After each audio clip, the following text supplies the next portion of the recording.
Well, good morning to everyone.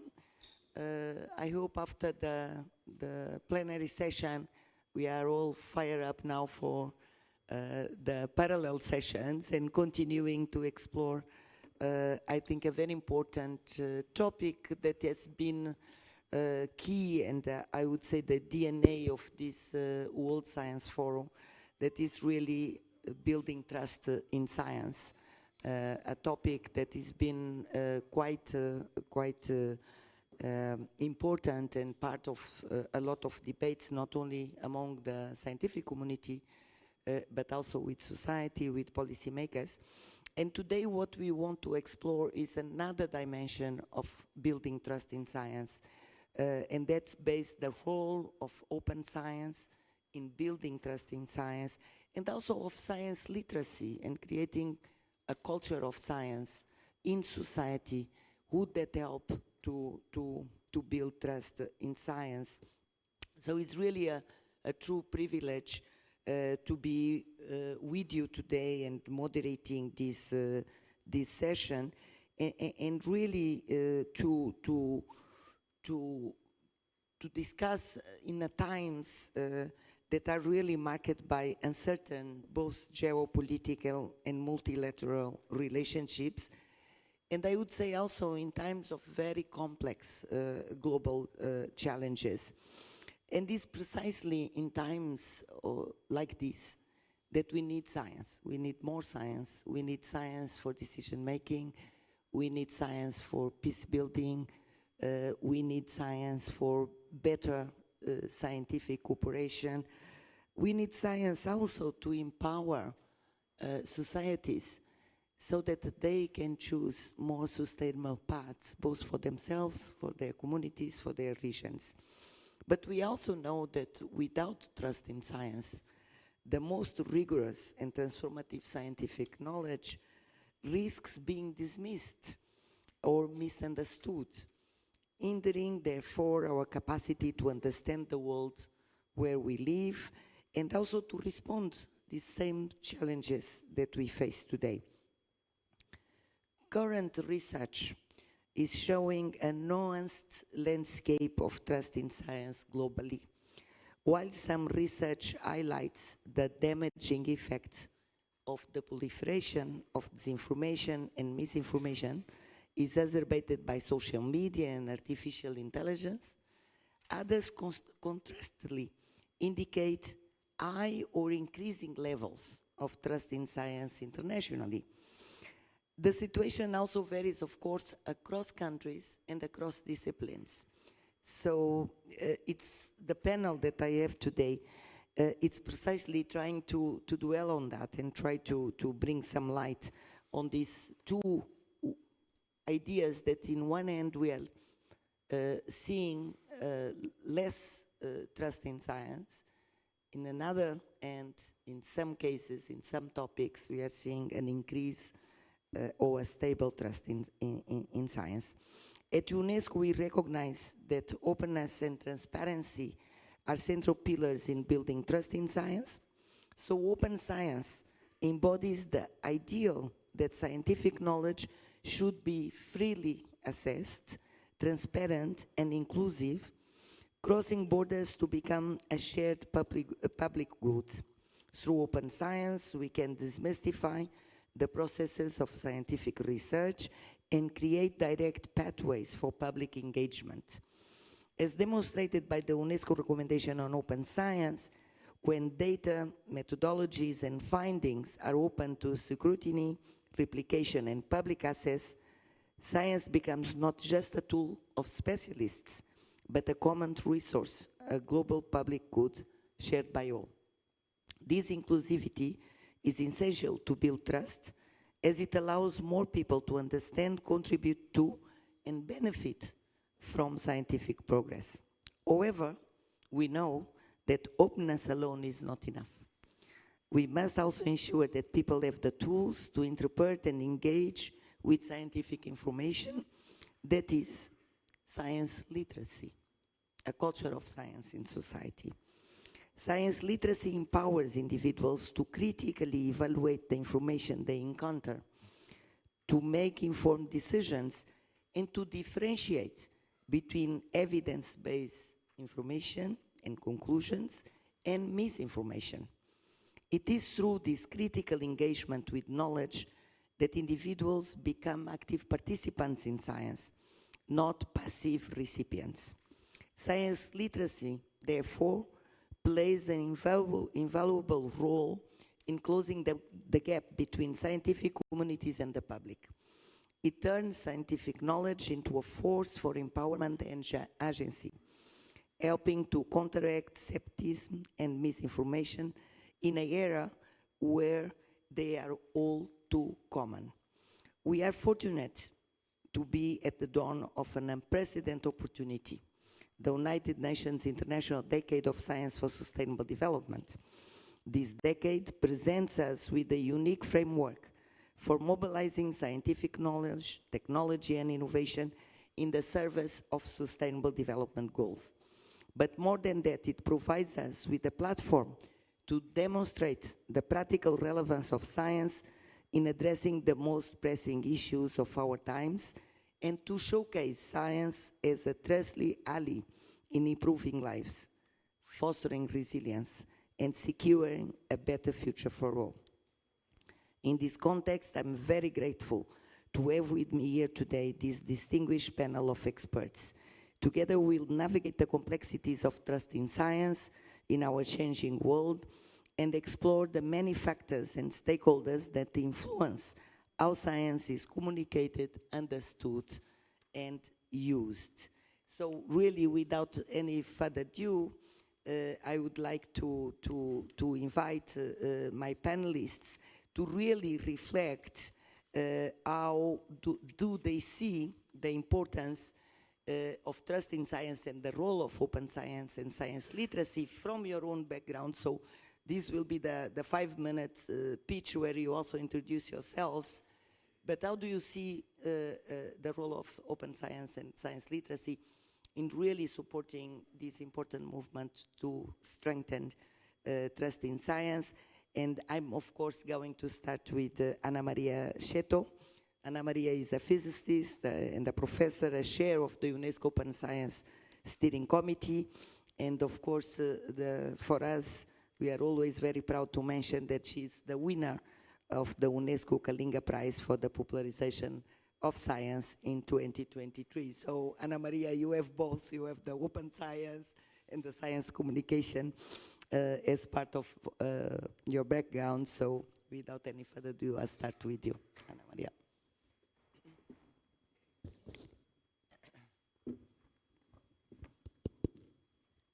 Good morning, dear audience. I'm very happy to be here, very well accompanied by these 4 ladies, Lydia, Tamara, Peggy, and Graisha.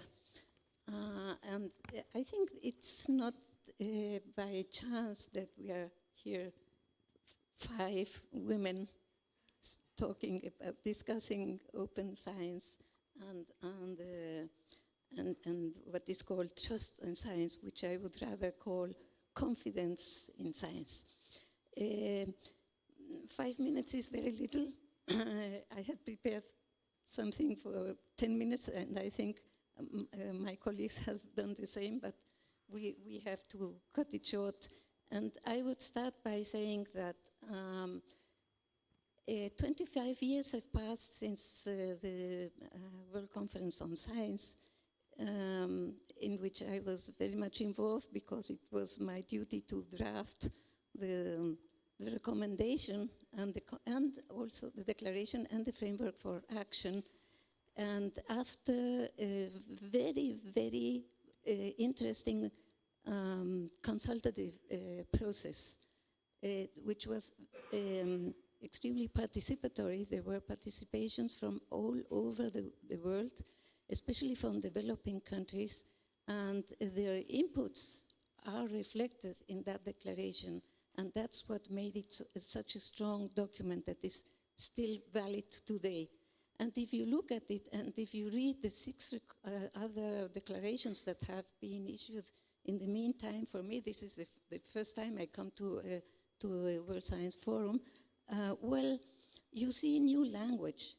But really, and there have been many changes around the world and in science in particular, but there are some things that have not changed.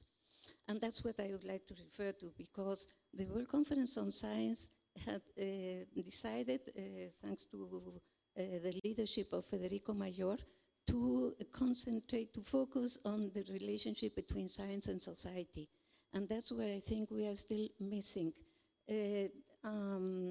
Atish, the director of the ICTP yesterday, mentioned that science is an elite and scientists are elitists. And I agree. And in fact, we have many anecdotes in this regard. Even if people are now much more, let's say, literate in the broad sense, there is no scientific literacy. And the reason is that it is not easy to make people literate if we are not socially literate. That would be my main message. In a few words, we have to stop being, let's say, it's not the ivory tower, but we are continuing to be very much isolated and thinking more and more, unfortunately, increasingly in our own performance, in our own benefit, because also of the evaluation system that focuses very much on these aspects of our scientific performance, instead of the social impact of science, and of not only the social impact, but the human impact. Now so much is being invested in military science, for instance. And what is our professional view with regard to this? I think we need more transparency, we need more open, and indeed the UNESCO recommendation on open science is a very good guided document, because it is based on the principles and on values that we should all share and be consistent with. So I would say, I insist on calling upon the scientific community, international scientific community, to really open up and to think for whom, why, and for whom are we working. And that would be all for the time being. Thank you. Thank you very, very much, Anna, Maria. So scientists need to be social literated, and as we want society to be scientifically literated, I think it's a very good point to start, and I'm going to move to Dr. Tamara El-Zein from Lebanon. She's the Secretary General of the National Council of Scientific Research of Lebanon, but I have to say also that she was a wonderful chair of the Science Commission last year during our General Conference. Our program was approved without any change and in less days than planned. So Tamara did a wonderful job in chairing the commission. So Tamara, your first 5-minute speech, and maybe building in what Ana Maria mentioned. So good morning again for those who were present in the morning session. So just to not be repeating what I've been saying in the morning, that for sure that trust in science is a concept that depends on 3 different spheres. We have the sphere of knowledge production, so scientific institution, publishing, and so on. We have society and its large, citizens, policymakers, decision makers, and so on. And in the middle, we have what I call mediators, not only journalists, but they might be also scientists that have dedicated many of their time and their career to popularize science and to make it more accessible to like our colleague, to make it more accessible to society.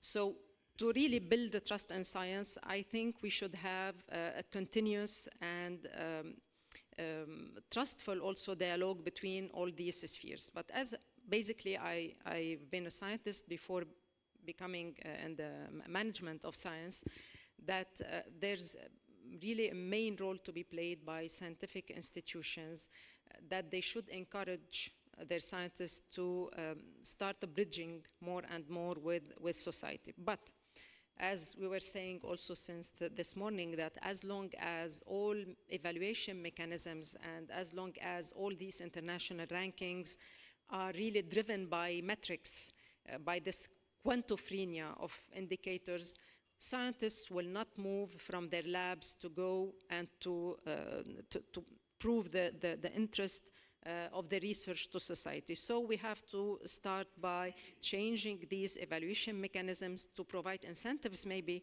to scientists to be more into the communication with the society. So basically it's a matter of communication, but for sure we need tools for this, for communication. I know not all of us, we are talented in communicating science or in popularizing it, so maybe we should provide choices to scientists to which pathway they would like to go.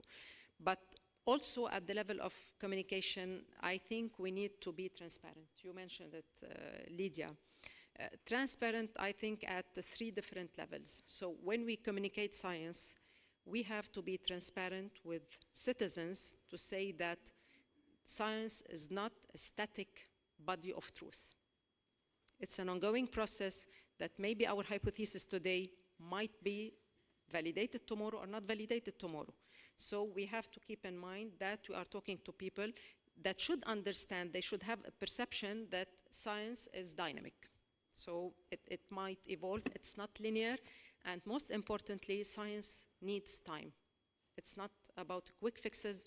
So, and that's why I think there's a major problem in schools when we show Marie Curie or Albert Einstein like someone, you know, having this breakthrough suddenly.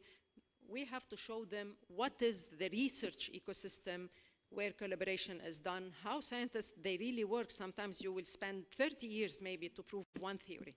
So it's very important to be transparent at this level. Second level of transparency also, it concerns communication with policymakers and with society, that sometimes scientific solutions are not only provided by science. They are somehow a compromise between science, between economic interest, between political interest, so that the part coming from science should be also protected from being manipulated for any geopolitical interests or conflicts, or as you said, we are witnessing now global transformations, conflicts, wars, and so on. Also, we have to be transparent at this level that scientists is not responsible of how policymakers will be using this science. I just remembered, and I don't know if you watched the movie Oppenheimer. At a moment when he came to President Truman to say that he feels that he has blood on his hands. So Truman answered with a look of, you know, like that arrogant look, that no matter who invented this device, the responsibility is on the one who dared press the button. So this is to show also that maybe scientists, when they are doing research, they don't put in their mind the final application of this science. So it's not their responsibility. If someone make misuse of science, we should not lose the trust in science because someone misused it. So this is basically some rules that should be really framing the communication of science. Thank you. Thank you very much, Tamara, and also for bringing the different dimensions and also the stakeholders that would be involved in really building this trust in science. I will move now to Professor Karisha Abdul Karim from South Africa. Karisha is also, and we are very proud of that, the president of the World Academy of Sciences, one of the UNESCO programs, and also a leading professor in South Africa. So, Karisha, you also have been involved very much on the Academy of Sciences and also in very difficult discussions on how science can indeed respond to some of the global challenges. What are your 5 minutes pitch on this topic of open science and science literacy? Thank you very much, Lydia, and thanks for the opportunity to be part of this wonderful panel and also to be able to share some thoughts both as TWAS president and as a scientist. So I would like to start with the two concepts of open science and also of sustainable development. Both are very aspirational goals, and I think as societies living in very turbulent times, we do have to set the bar high. And I also think when we think about sustainable development, it's not just about the 2030 goals, but it's the legacy for future generations that we want to ensure is there both in terms of planetary health and human security. So fundamentally there is that peace is an essential component. And right now, in part of the turbulence, is that we don't have peace. We have more wars and conflicts that results in many displaced populations that also raises an issue of inequalities. That in a gathering like this, sometimes we forget that there are huge disparities within and between where we live, where we come from, regions, countries, etc. And that open science, while it's such a wonderful idea, it also has to take those inequalities into account. And fundamentally, we're talking about knowledge generation and products of knowledge being generated, which is quite downstream. So you have to think about the circumstances and the context in which that knowledge is being generated. Is there sufficient investments in that knowledge generation process? And more importantly, I think when we think about inequalities, it's not going to be a one-size-fits-all. And so how do we take those differences into account in terms of what is important, and what is important, for example, in South Africa, may not be the most important issues elsewhere. So that defines where we focus what we do.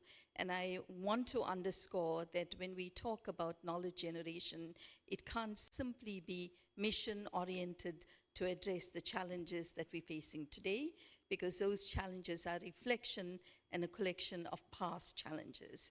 The second is that when we think about curiosity research, in fact, if we think about knowledge generation as an endeavor in its own, it's about enhancing and ensuring the societal good. So I wanted to quote President Nelson Mandela in this many different quotes. But the one is about addressing inequalities. It's not about acts of charity or generosity. It is a human right.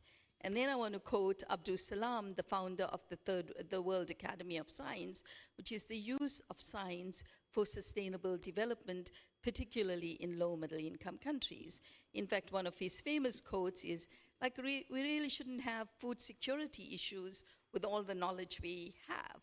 But the reality and the truth is we do have food insecurity issues. And then I wanted to say that the knowledge that we generate is within a particular context. And that context has political dimensions, social dimensions, and economic dimensions. And it impacts very much the people who live there.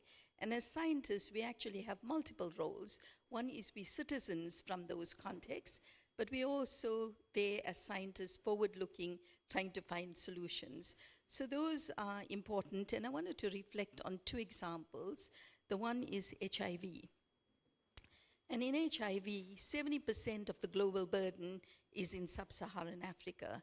In 1985, we had triple therapy, but it was unaffordable and inaccessible.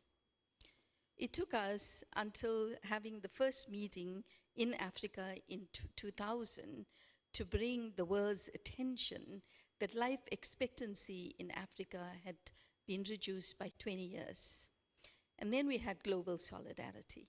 We had the Global Fund for AIDS, TB, and malaria. We had pharma coming to the party, and suddenly drugs that were costing tens of thousands of dollars a month were now available for less than $1 a month. And that has really transformed the face of AIDS in Africa from one that's inevitably fatal, or the world for that matter, to one that's chronic and manageable. And that was possible with global solidarity and investments, and recognizing that all lives matter every way. Not one life matters because you can afford to pay for the drugs and the other. In COVID-19, we saw very early on the drop in paywalls, and so we had a lot of publications, and all of the journals were publishing without paying for costs. The challenge, we saw a growth, in unprecedented growth in the number of publications, but we also saw an unprecedented growth in retractions of journal articles. So when we think about open science, we've got to balance the curation of that knowledge generation with dropping paywalls and access like that. But importantly, it wasn't just the product in terms of scientific endeavors in publications, but we also had the gene sequences were available via Twitter at that time that it existed. Those gene sequences being made public enabled those countries that had the PCR platforms to develop the diagnostics, which was key and critical for responding, identification of cases, and so on and so forth, and also helped us to accelerate vaccine development. With vaccine development, unprecedented 6 vaccines, which for many people was a bit of a shock, because here we're talking about HIV 40 years later, no vaccines, and then what happened? So the public did not know that Caitlin Carrico had spent 40 years optimizing the mRNA technology, that other scientists working in the field had also been studying coronaviruses, from the first virus to MERS to the second virus, and so there was a lot of knowledge out there. So I think this is where the science literacy comes in, and that we can't be paternalistic in our interactions with society where there are existential challenges. COVID was an existential challenge. It was an anthropological rupture. There was a lot of uncertainty, fear, and so on. And we kind of put measures in place without taking the public with us. And it's no surprise that if you are in the lower socioeconomic strata, and your life depended on going to work and using public transportation and daily wages, that you were really, really put in a very compromising position. If you were in the higher economic strata, regardless of where you were in the world, you had the luxury of staying at home, you had connectivity, you had data, you were functional, just in another space. So that it was not the same for everybody. So when you're compromising daily existence by measures that are putting into place, and then you start putting mandates in place about what you should do, where you can go, where you can't go, and at the same time there are no safety networks in terms of food security and daily survival, the situation we have is not even and equal. So I want to give some of that complexity and stop right there. Thank you very much. Thank you, Karisha. And also for bringing these 2 examples that I think are very important to, and also linked to what Ana Maria was saying on the social responsibility and social literacy of scientists, and really engaging with the society in order to really having them as part of the co-creation, I would even say, of solutions, and also of the use of scientific knowledge. And now I'm turning to Dr. Peggy Otuabatek from Ghana. She's the executive director of the African Academy of Science, but I have to say also a former colleague from UNESCO, and I think a friend for, I don't know, I cannot say how many decades, because then we look very old, but believe me, many, many decades that we are friends. So your take, Peggy, on this introductory discussion on role of open science. Thank you so much.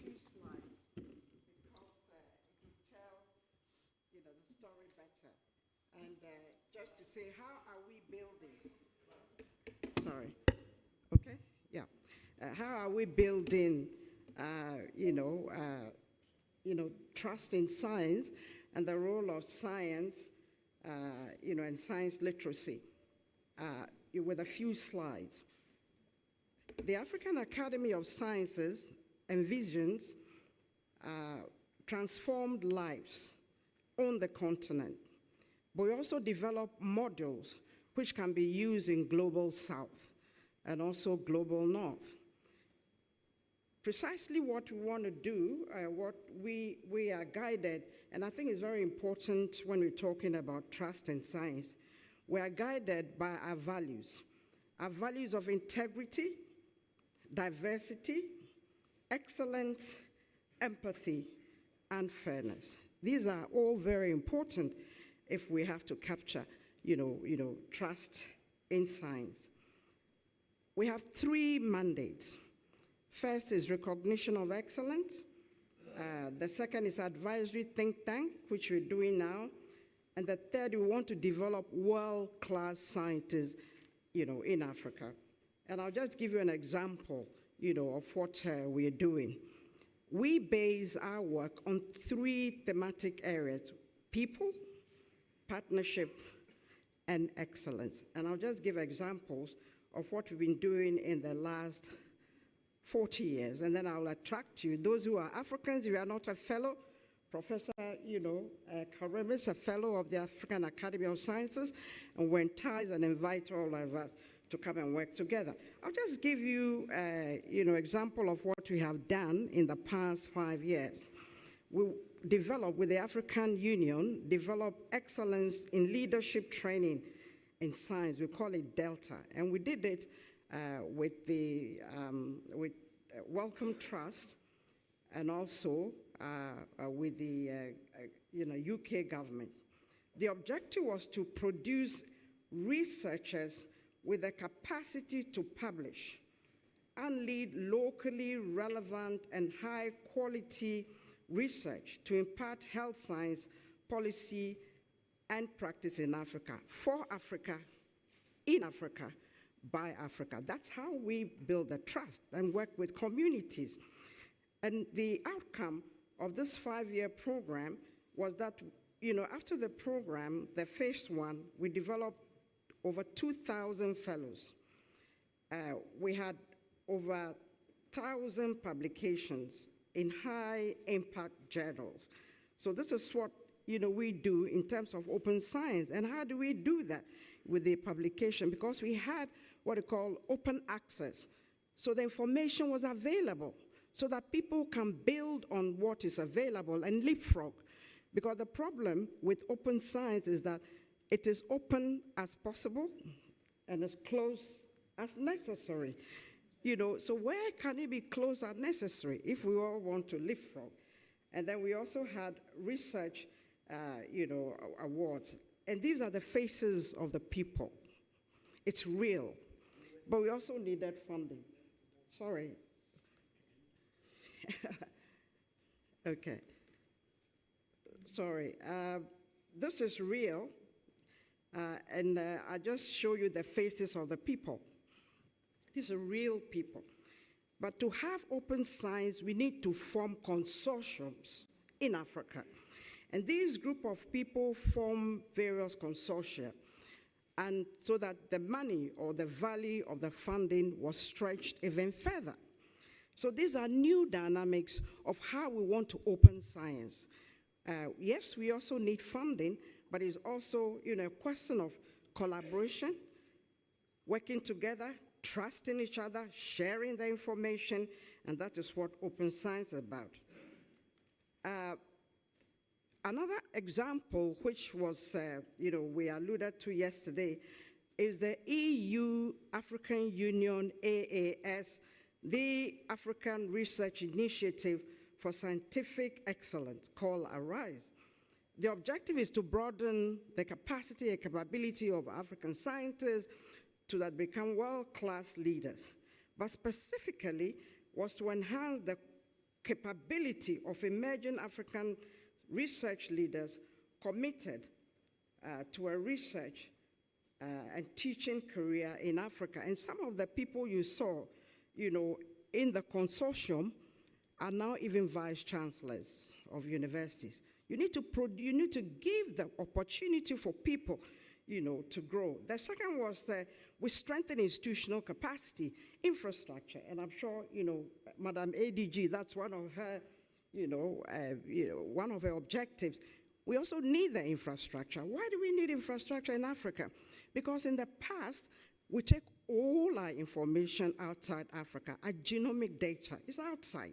We don't benefit from those. So open science will create that opportunity and repository of data, of information, so that we can build the Africa we want. But that also requires infrastructure development. And they also want to support the generation of cutting-edge research. If we get the equipment, we have the people, we can compete globally. But we need to be given the opportunity to do that through open science and science literacy. We also want to, the second one is, again, these are real people. And, with the EU partnership, these are people solving real problems in Africa. That is how we build trust in science. Looking at challenges, of the people. People want their challenges solved. And these are real people. There are actually 47 of them in 38 countries in Africa. But I've just taken just a few of them. Cutting-edge research in cattle breeding. Another one in artificial intelligence. The third is in rice, plant, genomes. And the last one is in plant biotechnology. I'm only giving you an example, and they're doing high-class research and creating the data for others to use. This, for us, this is our perspective of, open science.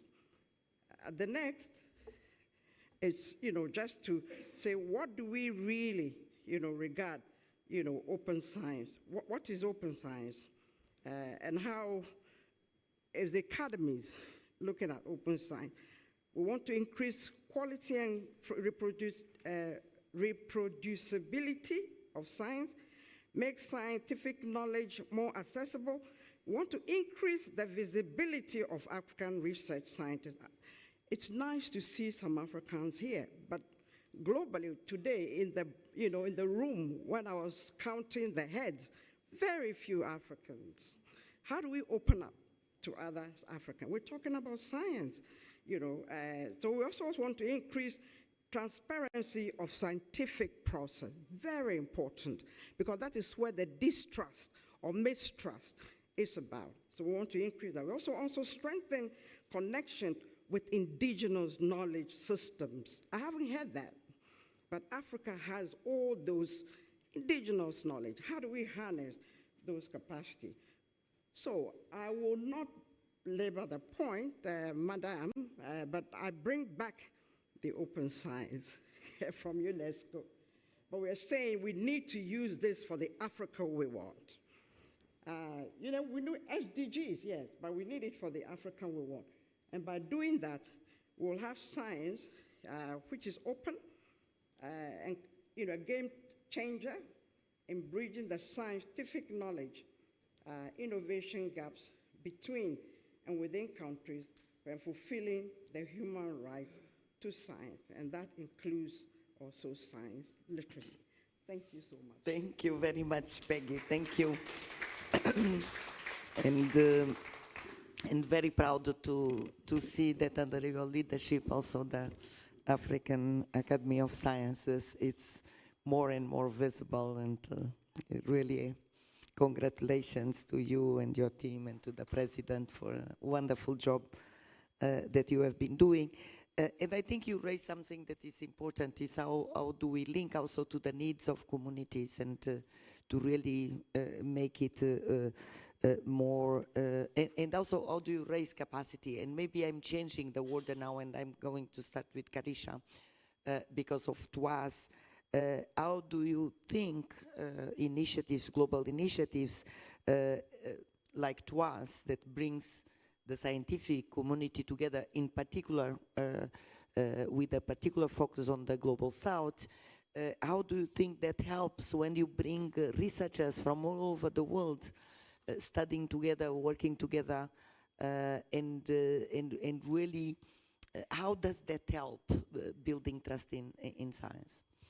Thanks very much, Lydia. A lot of questions, but I'm going to focus on the issue of partnerships and collaborations. And TWAS is trying to build capacity in the Global South. It can't do it on its own, so it depends on partnerships with people in the North, with scientists in the North, with governments in the North. And while it's a science academy and we're getting scientists to work together, these various partnerships that we have some fundamental principles. The first is mutual respect and trust. The second, and I feel is so essential in partnerships, is at no point in just bringing two people together, but it's two people coming together in a way that enables synergy, that you can't accomplish what you can on your own, or you can accomplish so much on your own, but by coming together, you're able to accomplish more. In the complex challenges that are facing us, we need to do more than multi- and interdisciplinary research. In fact, in finding solutions to these complex challenges, we have to talk about a science that transcends multi- and interdisciplinary research. In a way, we have to be thinking about what is that knowledge we need to be generating that is even stretching our own imaginations into finding solutions. Because I think the simple things that we could do, we've done already. It's what we left with, it needs much more. And I think that's where partnerships and collaborations are important. And so working across 10 subject disciplines in TWAS, working with scientists from the Global South and North, working on very specific issues that are cross-cutting and that are strategically important in different ways, in different places, enables us to do that. The second part, beyond the knowledge generation, is around the science diplomacy. And that has two facets. The one is engaging with policymakers, with key decision makers, but also engaging with the public. And I think when we think about the knowledge, again, I'm going to go back to my point around publications and products are sort of there, but we have to think about it, we have to think about open science as not just about publications, but also in terms of outputs and who benefits from those outputs. And in partnerships and collaborations, the fair distribution of those. Again, vaccines, we took part in trials in Africa, in other developing countries. When they became available, we suddenly became very nationalist in terms of who could access it. I can give a whole lot of examples, but let me stop there. Thank you. Thank you, Karish, and I do hope that the discussions will continue. These panels are all very short, but I'm sure we will continue to discuss these themes, as trust in science is a central theme for the World Science Forum. I go back to you, Ana Maria, and again, a lot of the issues related to transparency, etc., has been raised in different ways. So what steps can we take at global level to enhance transparency in scientific research and contributing to build this trust in science, in society, that is so important?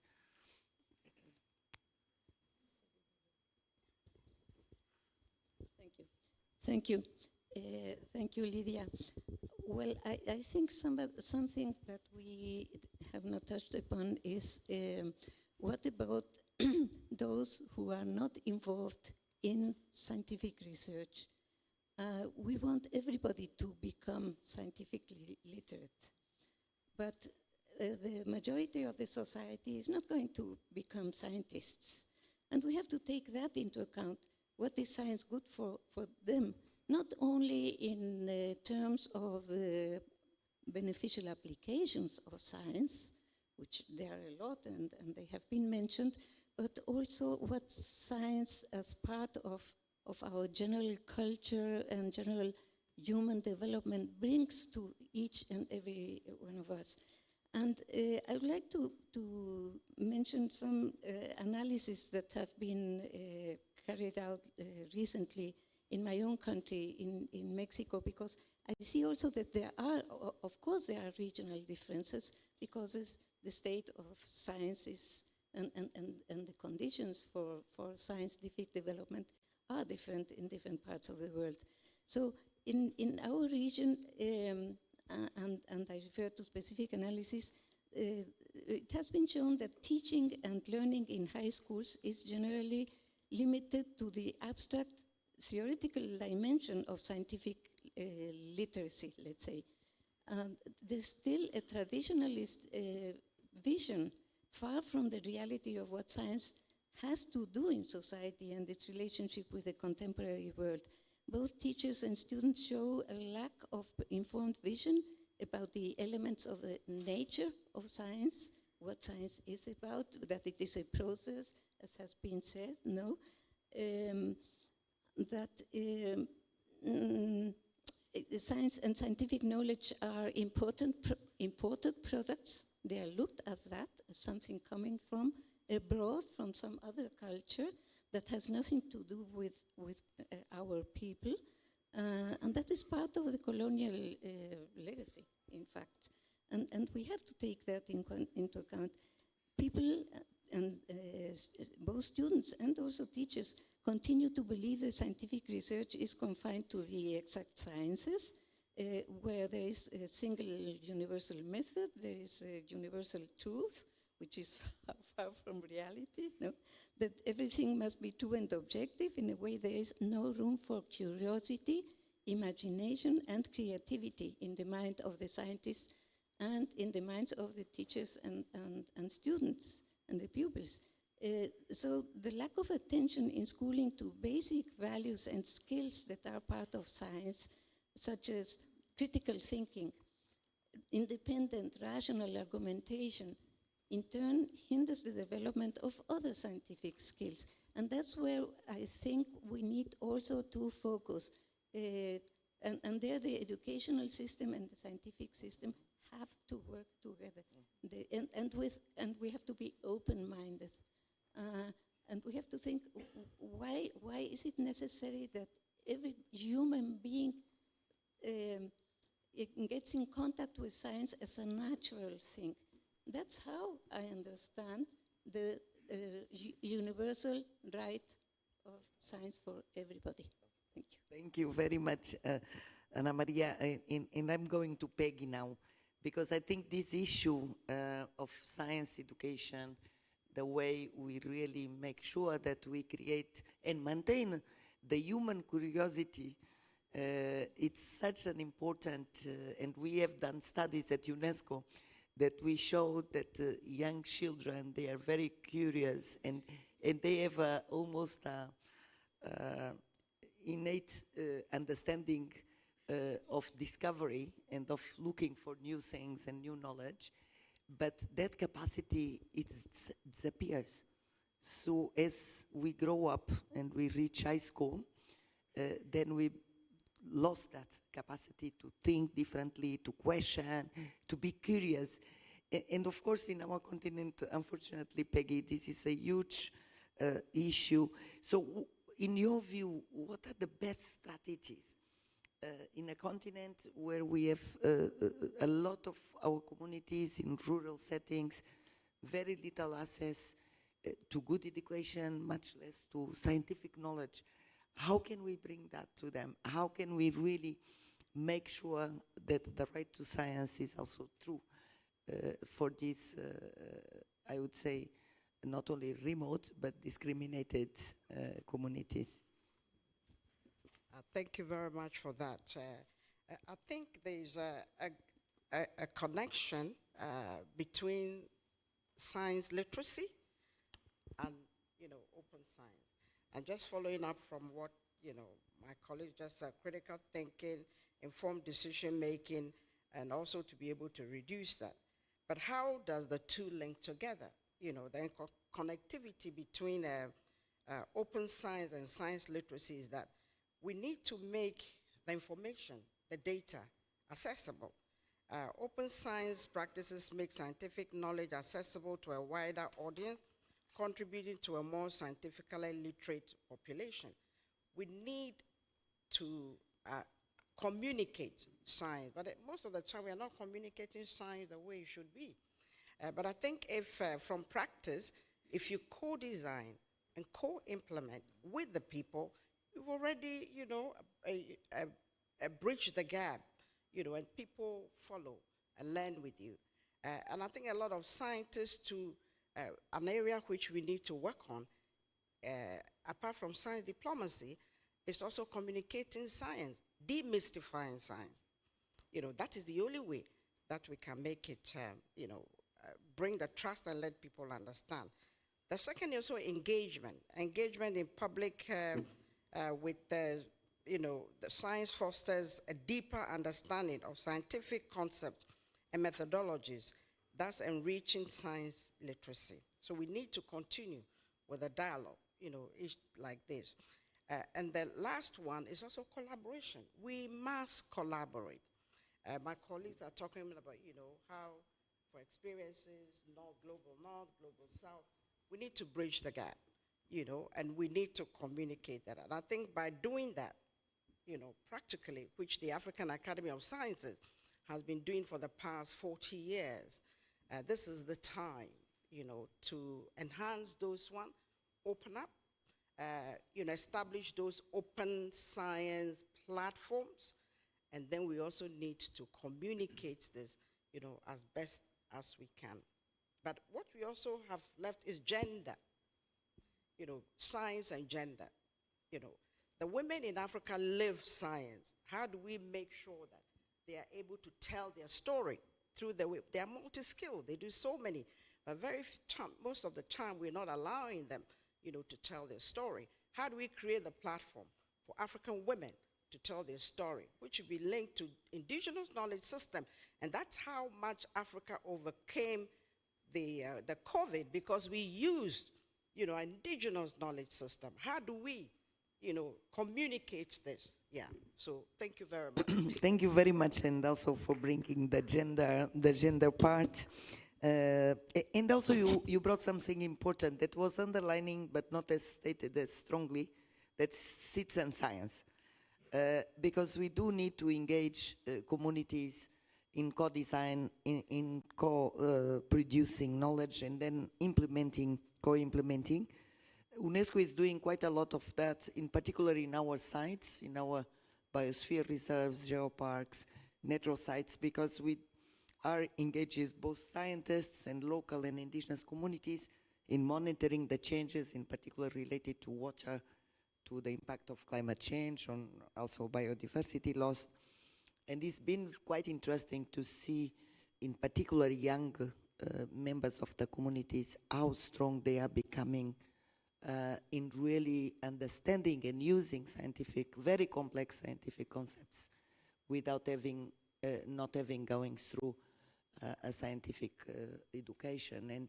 And so how do you empower people through engaging them in creating knowledge, and how they become really true scientists and bringing knowledge? So I'm going back to you, Tamara, because I know this is something that you love, and so what are really, in your case, in your experience, what are the effective strategies to promote science literacy, especially again among rural and marginalized communities? Because it's really we know that we are excluding a lot of people, so, and we need to reach them. Thank you, Lydia. I think maybe I should start by the last months we are living in Lebanon. Since October 2023, we are living under a devastating Israeli offensive in Lebanon. And during this offensive, the Israeli army was using phosphorus shells to bomb mainly in South Lebanon. So it was a deliberate act to destroy environment and agricultural land. So up to date, we have almost 2,000 hectares that have been burned by phosphorus shells.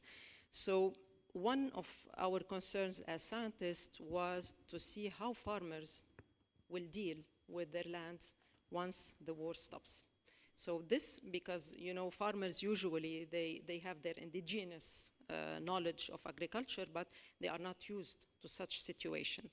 So we shifted a part of our work as institution to see how we can at the same time inform stakeholders on what should be done next as recovery plan, and to inform also farmers how they should deal with their lands after the war.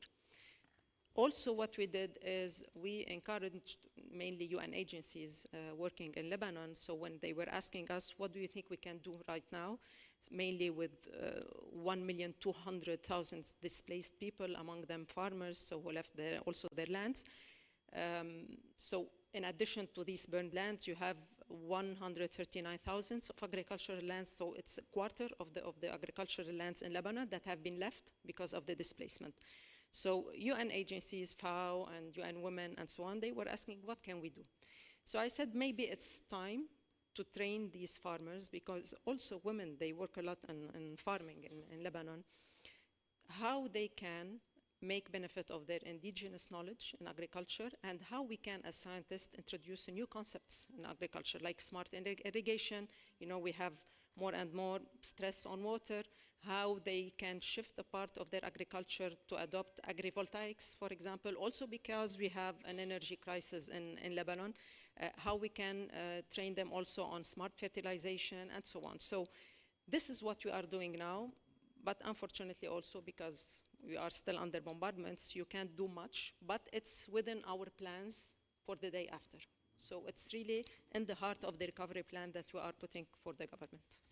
Thank you very much, and I really think it's, of course, science in crisis, and countries in crisis, and community in crisis. It's all together, but again, science can indeed, as you have shown, play an important role in really not only protecting people, but also helping to recover and recover better, because you mentioned also improvements in the recovery. And I think this is what is so beautiful about science.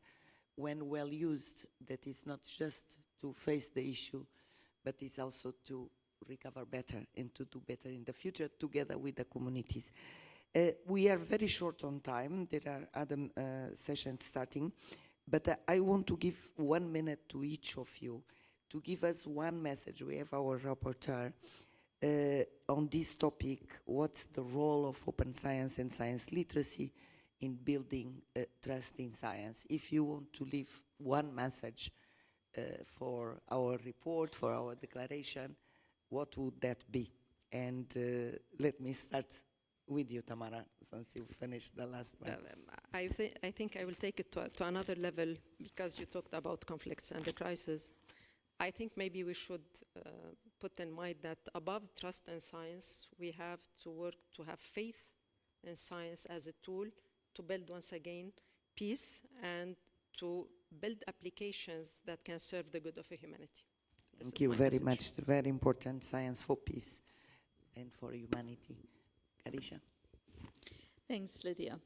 So I always think about science is our source of hope. We're forward-looking, and I think we need to remind ourselves that we shouldn't be in ivory towers, but we have to be immersed as the citizens in wherever we live, and walk that journey with communities, both listening and also sharing solutions we're thinking about on challenges that they may not have perceived. Thank you. Thank you very much. And again, indeed, there are challenges that the scientific community is not even looking at, and that's very important to recognize and to get to them. I think as a call for partnership, a call to work together, to make science really work for humanity. Thank you. Anna. Thank you. I would like to see science flourish in a multilingual, multicultural environment, because that's where we are living, and science cannot be communicated in just the dominant language.